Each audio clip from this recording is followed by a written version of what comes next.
Imagine keeping thousands of dollars per year in your business just because you embarked on a program to reduce the consumption of electricity.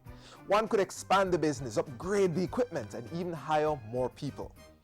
Well, the energy services company is working on a wide-ranging project to do just that: reduce the electricity bills of businesses.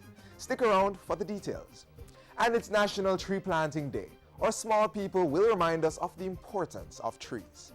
I'm Theodore Henry. Those and more in a few minutes.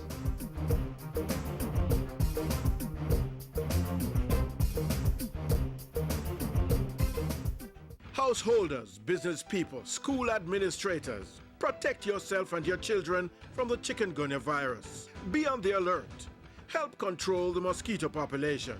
Chikungunya is a virus transmitted by the Aedes aegypti mosquito, which breeds in and around your home, workplace, and school. Destroy breeding sites.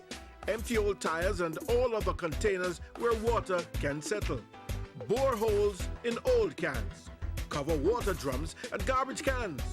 Wash flower pots and vases and clean pet dishes regularly. Protect yourself from mosquito bites. Cover your body as much as possible and use mosquito repellent containing DEET. And if you're experiencing symptoms of chikungunya, a sudden high fever, headache, rash, nausea, pain, stiffness, or severe joint pains, see your doctor or go to the nearest health center.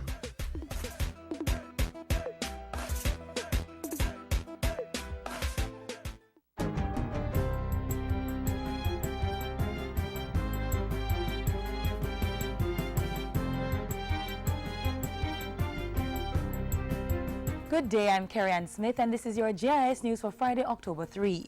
Government has allocated $150 million more to contain and control the spread of the chikungunya virus. The bulk of the funds will go towards a massive cleanup campaign aimed at detecting and destroying mosquito breeding sites.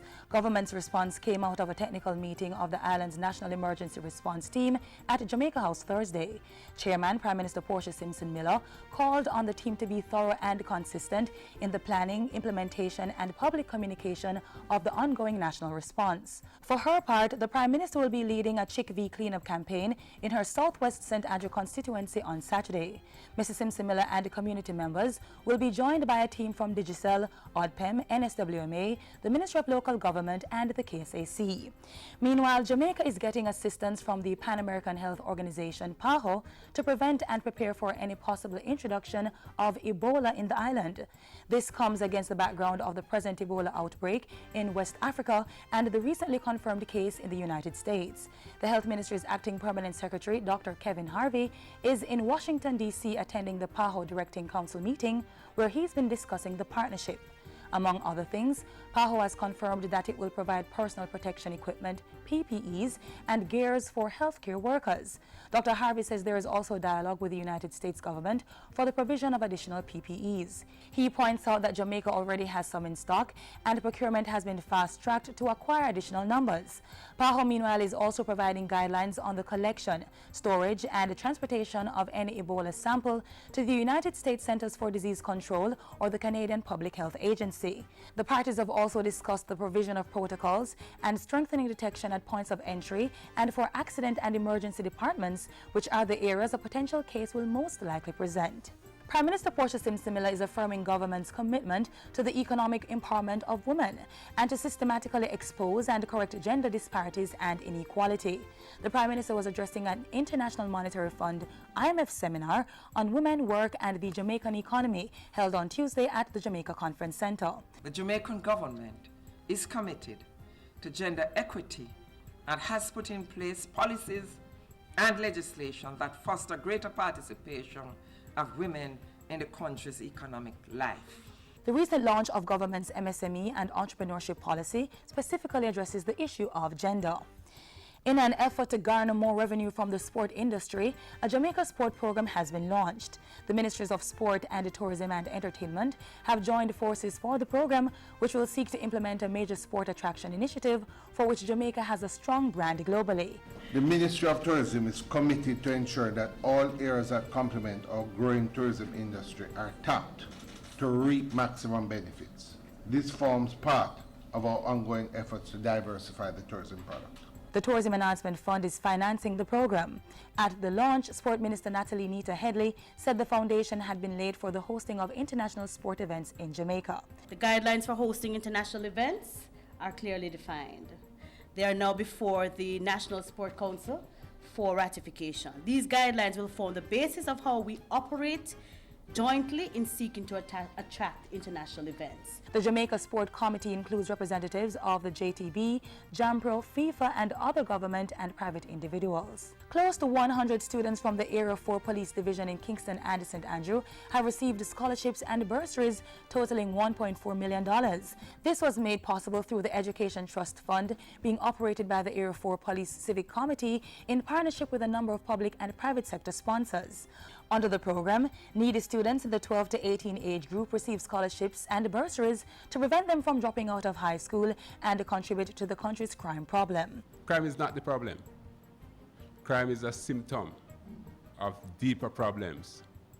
And to the extent that we can start to solve these deeper problems, like we're attempting to do now, we will in the future have fewer crimes to contend with. Our mutual interests are tied up in this. If we do it together, we will succeed. And finally, residents of Treadways in St. Catherine are benefiting from the opening of an internet cafe at the Treadways Gospel Assembly. The cafe is equipped with 2 desktop and 2 laptop computers and a multi-purpose printer. It's the project of JIS Production Director and Civil Servant of the Year for 2013-2014, Enthros Campbell, and reflects the theme, Transformation and Renewal for a Better Tomorrow. This internet cafe was born out of a desire to give back something to the community. Science, Technology, Energy and Mining Minister Philip Paulwell says the initiative supports government's thrust to increase access to broadband services. What we want to see is what Enthros is doing here today. How we're going to get our people to have access to the technology that will enable us to develop ourselves, that will enable us to be a part of this global village that sees information as valuable as a tool for learning, but also as a tool for earning. And that's it for JIS News Today. I'm Carrie-Ann Smith. Thanks for watching.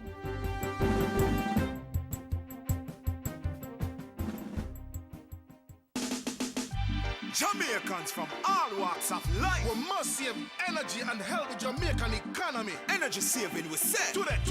Hey. Ease up on the energy, save today, protect tomorrow. Ease up on the energy, save today, protect tomorrow. Energy saving is not a maybe, it's a must. When it comes to energy conservation, government is not just talking the talk, it's walking the walk, implementing feasible programs to help companies reduce their electricity bills and overheads and save money. Learn more about the recent initiative that's being carried out in collaboration with a number of stakeholders. Everyone wants to pay less at the pumps for electricity and other utilities. Now there's a way you can, through the establishment of an energy services company, ESCO Industry in Jamaica.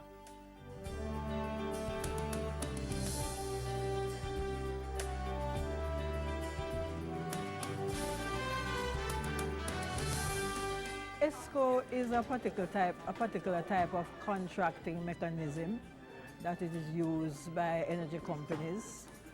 It can be a business model that they use for a particular project, or it can be the name of the company that is dedicated to provide these sort of services. So essentially the key thing about being an ESCO is that you are guaranteeing energy savings, and there's some risk transfer, and you are assuming the risk for that guarantee of those energy savings. Here's another way of looking at it. You are using energy. You may not be able to afford respective measures, nor possibly do you have the know-how. We have the know-how. The ESCO is the platform. We now are able to say, we will come in, put in the respective measures for you, identify the savings, be able to demonstrate them, and through the savings, you are now able to pay me. So it's a win-win situation, at the end of which, at the end of which I obviously would have been paid, and you are able to continually go forward reaping the respective savings. There's no catch. The fact of the matter is, Jamaica has one of the highest energy intensity rates in Latin America and the Caribbean, with imported oil accounting for 90% of its energy use. And what an ESCO does is provide options for customers to invest in energy cost-saving measures without upfront capital investment. And get this, the ESCO is paid based on the amount of energy cost it guarantees it will save the customer, in contrast to the typical energy service provider that gets paid based on the projects it is able to complete. The Jamaica Productivity Center and its project partners, the Development Bank of Jamaica, Petroleum Corporation of Jamaica, Private Sector Organization of Jamaica, and the Ministry of Science, Technology, Energy and Mining have collaborated to educate and train key stakeholders from the public and private sector about the European Union GeoJ-funded project through a series of capacity-building workshops that were held recently in Kingston and Montego Bay. The launch took place at the Knutsford Court Hotel. The European Union recognizes the development of a sustainable energy supply as a prerequisite to successful poverty reduction and achievement of the Millennium Development Goals, and at the same time to reduce global energy consumption and hold back climate change. In this context, energy efficiency and renewable energy solutions are critical to initiate the change, and this project is one of the projects that contributes to it. I'm always excited about investments of this kind and that purposefully contribute to enhancing people's ability to combine technological skills with sensible business principles to supply goods or services demanded by society, and in the process create employment, utilize the service of financial intermediaries, and generate profits or returns to entrepreneurship. This is one of the principal mechanisms through which free market economies create and sustain wealth and achieve growth, productivity, and development.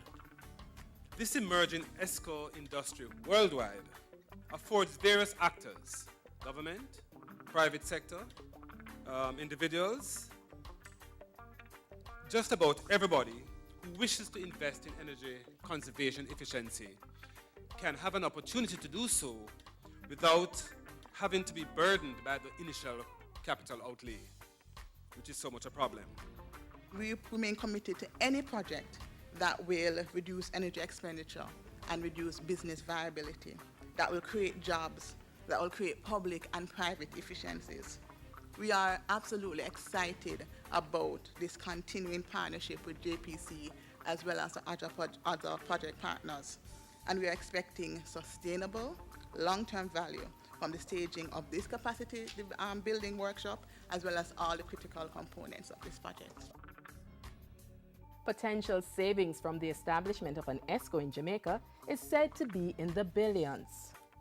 Some specific examples of potential savings per annum along the energy efficiency value chain in Jamaica, reported by the consultants, are as follows.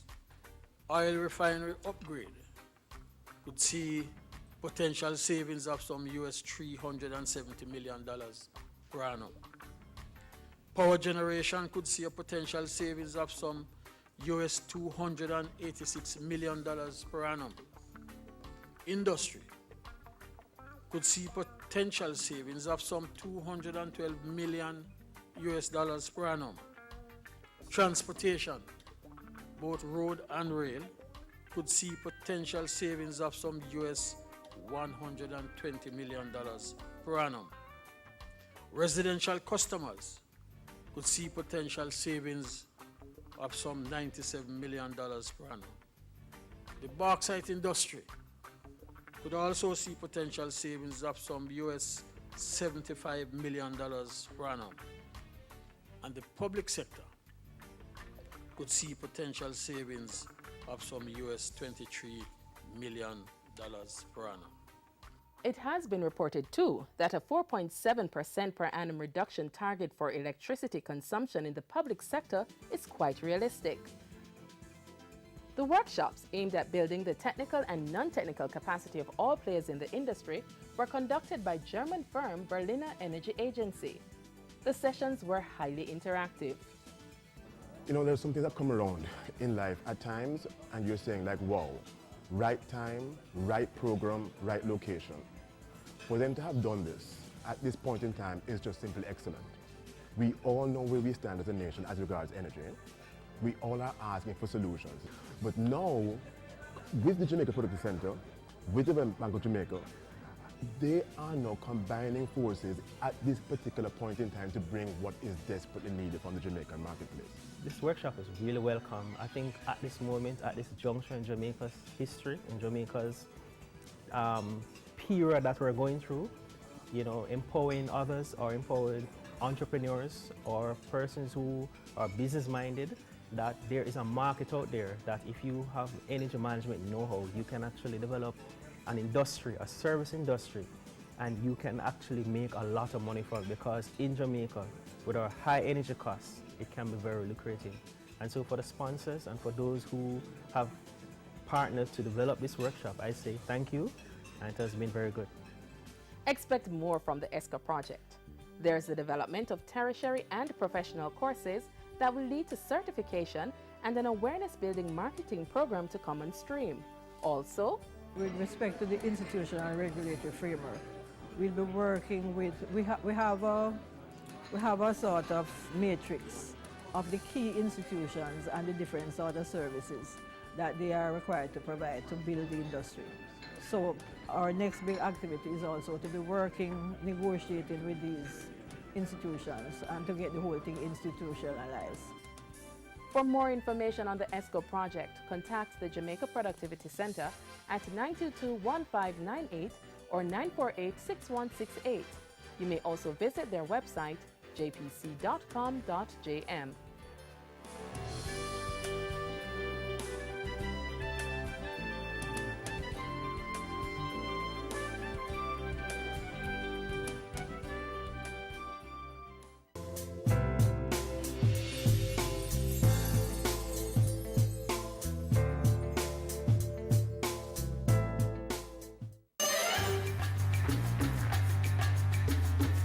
When using an automated banking machine ABM, ensure the machine is in a location you are comfortable with, and when you enter, be sure to close the door. Examine the machine before you insert your debit card, and never enter your card if the machine has a suspicious device attached to it. More important, don't allow strangers to assist you in conducting a transaction. And remember, treat your debit card like cash. Keep it in a safe place.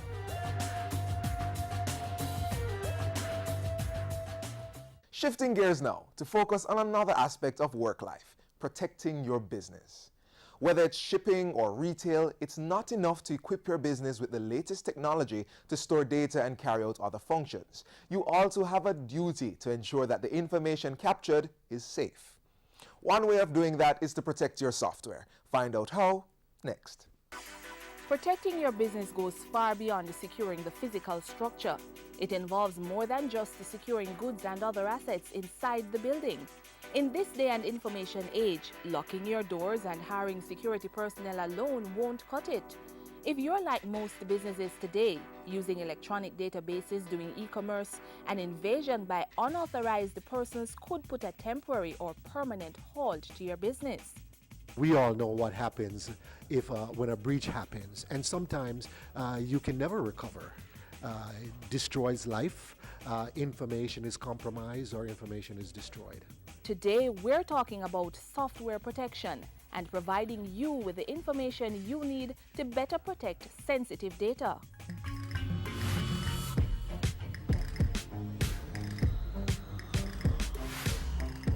Your website has been hacked, your information stolen.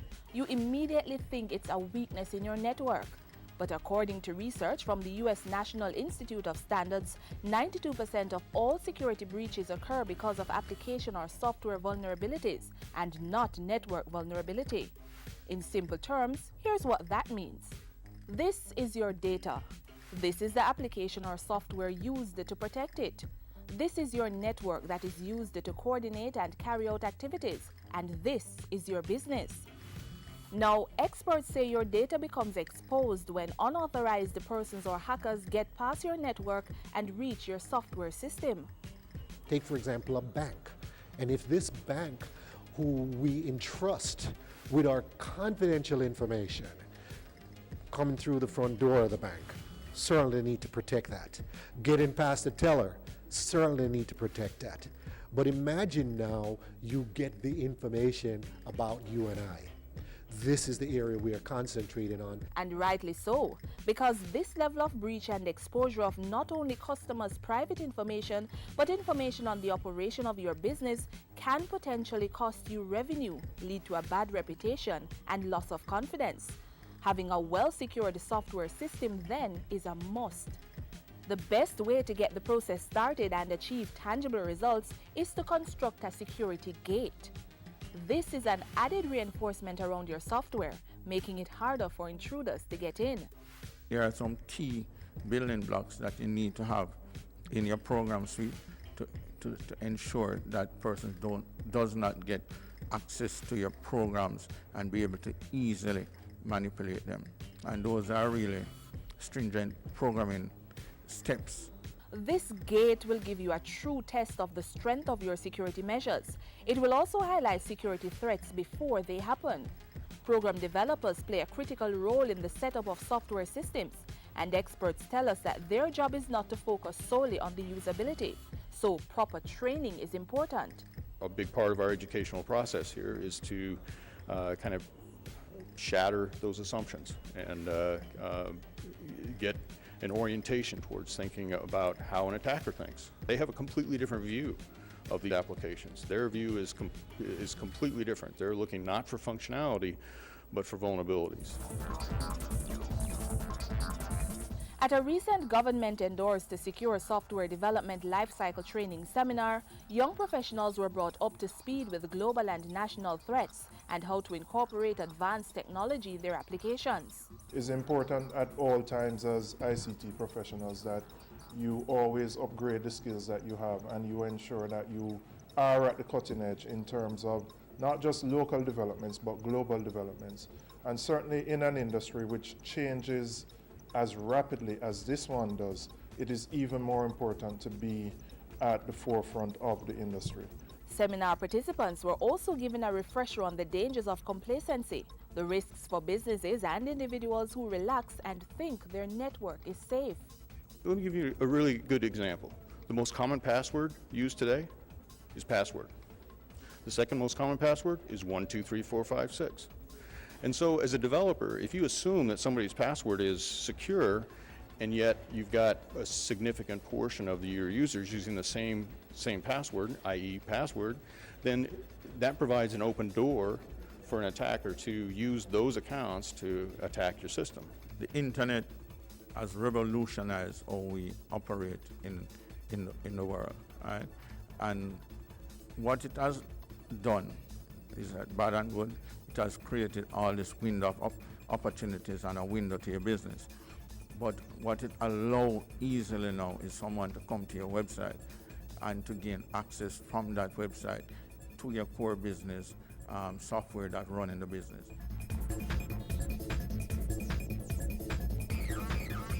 And so, organizations, especially state entities, are encouraged to build an awareness among staff and their key stakeholders to build and coordinate security measures with their ICT partners. We need for persons, I said it before, that at the CEO level to understand that there are real dangers in how persons can get access to data, especially in the public sector. I mean, if you think of it, the Registrar General Department, the Passport Office, all of these agents are critical. If persons breach them, the ports, then we can have serious problems nationally.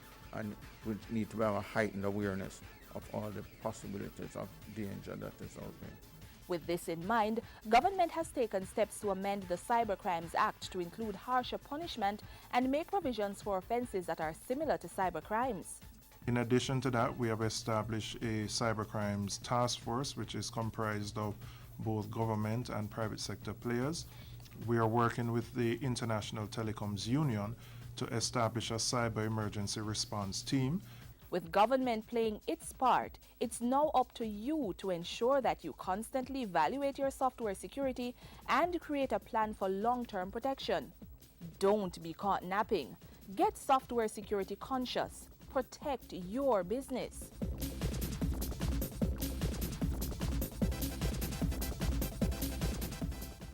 Senior citizens, the elderly, whatever you call them, they are valuable.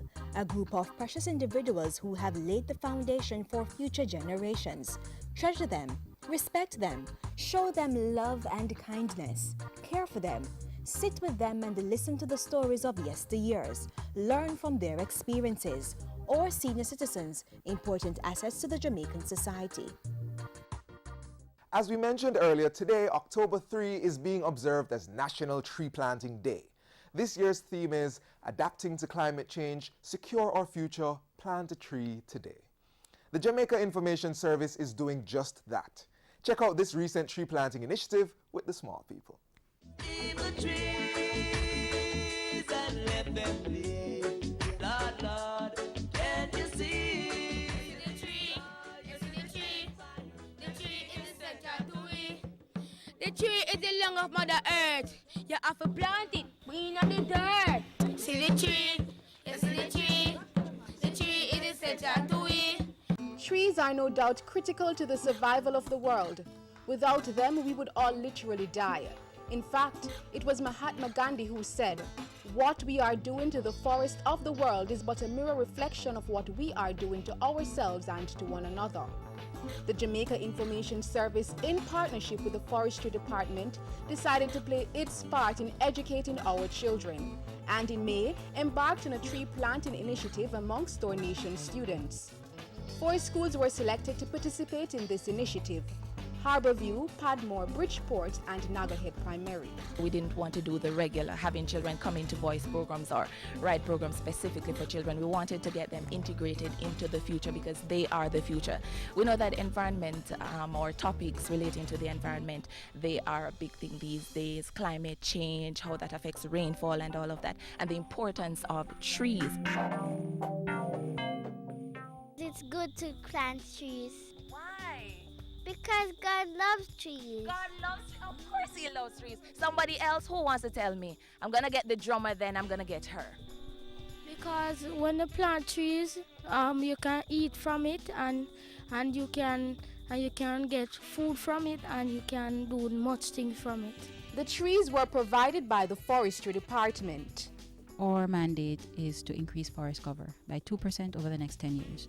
So any organization, group, or individual who is interested in tree planting and reforestation exercise, we are just a phone call away. We will be happy to help, offer technical advice, and this is our mandate, so we are always willing and able to help. First things, trees provide us with oxygen. We need oxygen so that we can live.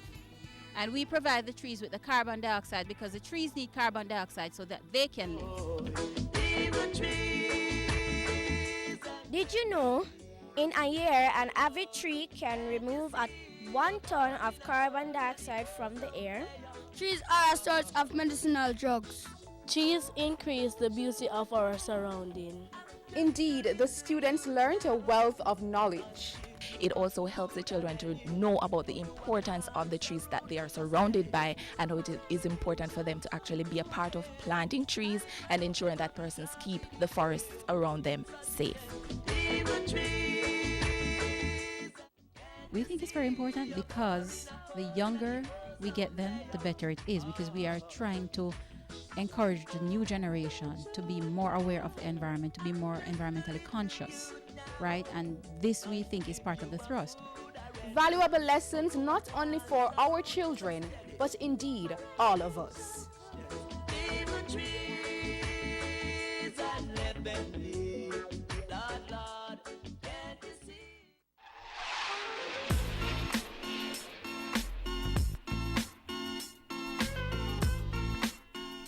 And that's it for this Friday's edition of Jamaica Magazine.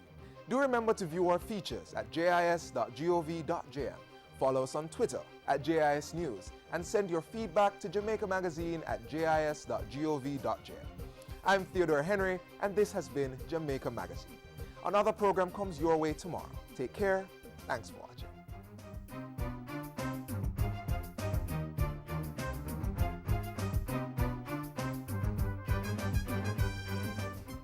has been a production of the Jamaica Information Service, the voice of Jamaica.